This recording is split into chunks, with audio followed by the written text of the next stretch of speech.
पुरानी हवेली की आत्मा, the ghost of the old mention. पुरानी हवेली की आत्माएं कहानी है एक छोटे से गांव की जिसका नाम था श्यामनगर। इस गांव में एक बहुत ही पुरानी और बड़ी हवेली थी जिसे लोग श्याम हवेली के नाम से जानते थे। हवेली की खूबसूरती के पीछे एक भयानक रहस्य था। लोग कहते थे कि वहां एक आत्मा का वास था। कहा जाता था कि जब भी किसी ने हवेली में रात बिताने की कोशिश की, उसने अपनी जिंदगी खो दी या पागल हो गए।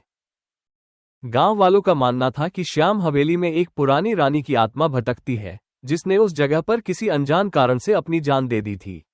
इस रहस्य ने सभी को डरा रखा था और कोई भी वहां जाने की हिम्मत नहीं करता था।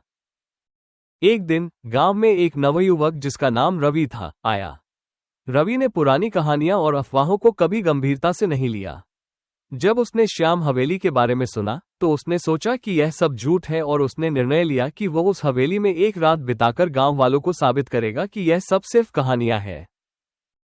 गांव के बुजुर्गों ने उसे समझाने की कोशिश की, लेकिन रवि ने उनकी बातों को नजरअंदाज कर दिया।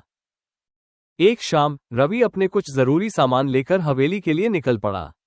हवेली बहुत ही पुरानी और खंडहर जैसी दिख रही थी, जहां जाकर किसी की भी रूह कांप उठे।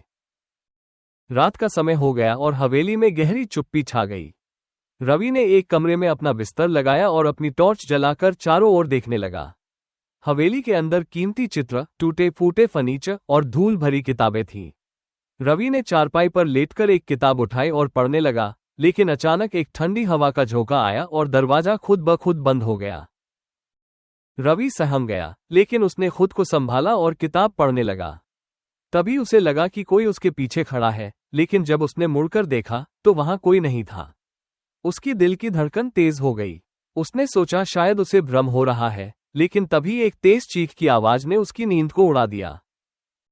रवि का चेहरा पसीने से भीग गया।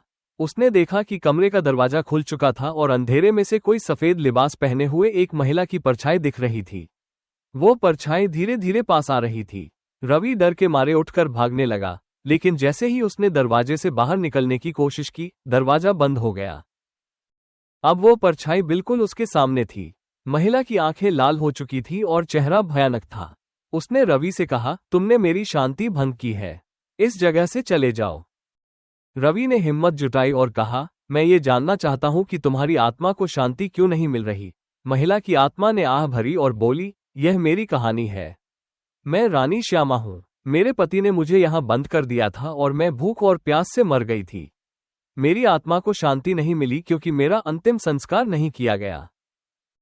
रवि ने वादा किया कि वो उसकी आत्मा को शांति दिलाने के लिए उसका अंतिम संस्कार पूरे विधि विधान से करेगा। महिला की आत्मा ने उसकी बात मानी और गायब हो गई। अगली सुबह रवि ने गांव वालों को सब कुछ बताया और सभी ने मिलकर रानी श्यामा का अंतिम संस्कार किया। उस रात के बाद कोई भी भूतिया घटना नहीं घटी और हवेली अब एक शांतिपूर्ण जगह बन गई। रवि की बहादुरी से गांव वालों ने उसे सम्मानित किया और श्याम हवेली अब गांव का एक महत्वपूर्ण हिस्सा बन गई, जहां लोग बिना डर के जाया करते थे।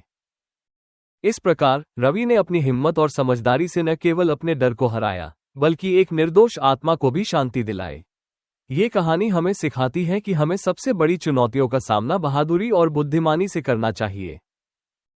कहानी सुनने के लिए आपका धन्यवाद। आपका दिन शुभ हो।